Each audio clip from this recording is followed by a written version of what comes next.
Stephen Collinson is a CNN politics reporter in Washington, and Navarro is a political commentator in Miami. Stephen, I'll come to you first.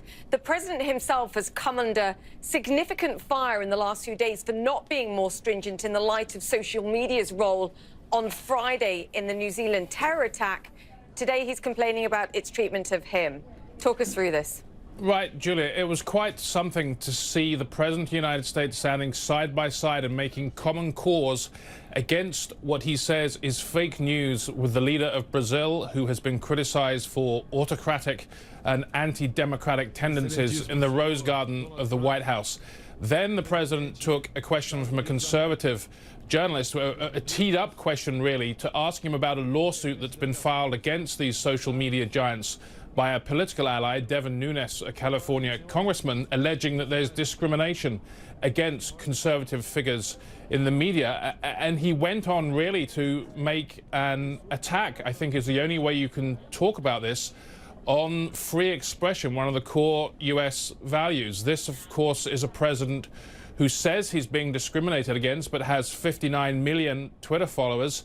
And let's remember, he won the White House following an attack on the US on social media platforms by Russian intelligence agencies, which developed a preference for him, which spread propaganda and discord in the United States and targeted Hillary Clinton ahead of the 2016 election. So this is quite some claim for the president to make, and it just furthers the idea of his attack on what he calls the enemies of the people in the media.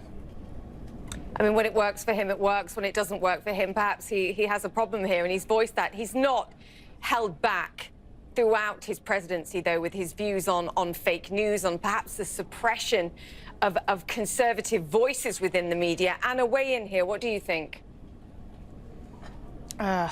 Look, I think he uses this as a constant wedge issue.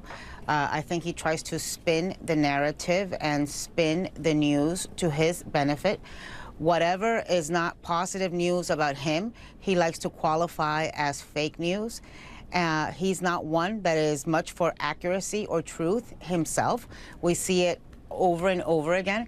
And I did feel that it was the height of irony that he was attacking things like Facebook and Twitter when Bob Mueller has indicted Russian troll farms and Russian operations that were using Facebook and Twitter and social media in the United States to try to influence elections and influence culture. We have seen over and over again how media campaigns, social media campaigns paid for by Russia, directed by Russia, have sown discord in America. They start hashtag campaigns, one against the other. They aggregate and they promulgate and they promote things that are not true in order to create and fabricate culture wars. They played a crucial role in 2016 in depressing the African American vote, in instigating votes for people like Jill Stein. And so Donald Trump, for once, is right that the social media, that Facebook and Google and Twitter have got to do a better job. Where he's wrong is in claiming that it is against conservatives. No, it is against democracy. It is against American values. It is against truth. And that's why he should be offended, and so should every American. Yeah, it's quite fascinating, because that's the way I started this conversation, was that this conversation could have been very different if the target that he put there on social media was about something else rather than himself and his own grievances at this stage. Stephen, obviously these two presidents very aligned in many ways, not just on their target for freedom of the press, so-called fake news as they've both said it, but also as far as Venezuela is concerned and Nicolas Maduro there. What else came out of that press conference that strikes you as important here for both of these countries going forward? Well, President Trump talked about how he wasn't ready to take any option, including military action, off the table in the U.S. government effort to topple or at least allow the departure of President Maduro of Venezuela.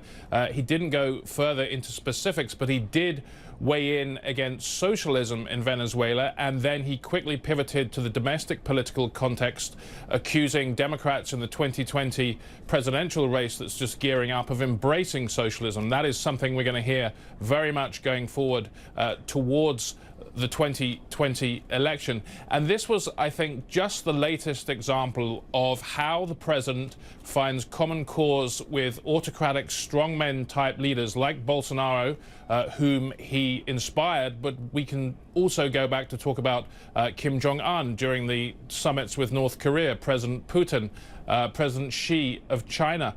Often when the president is on stage with one of these leaders, he adopts positions which appear to be far more in tune with the politics advocated by those leaders than US values. We saw it with Putin. And just to go into an argument against free expression in the Rose Garden of the White House, one of the platforms which in past presidents have used as a stage for US values, tells us something quite profound about the president and his presidency.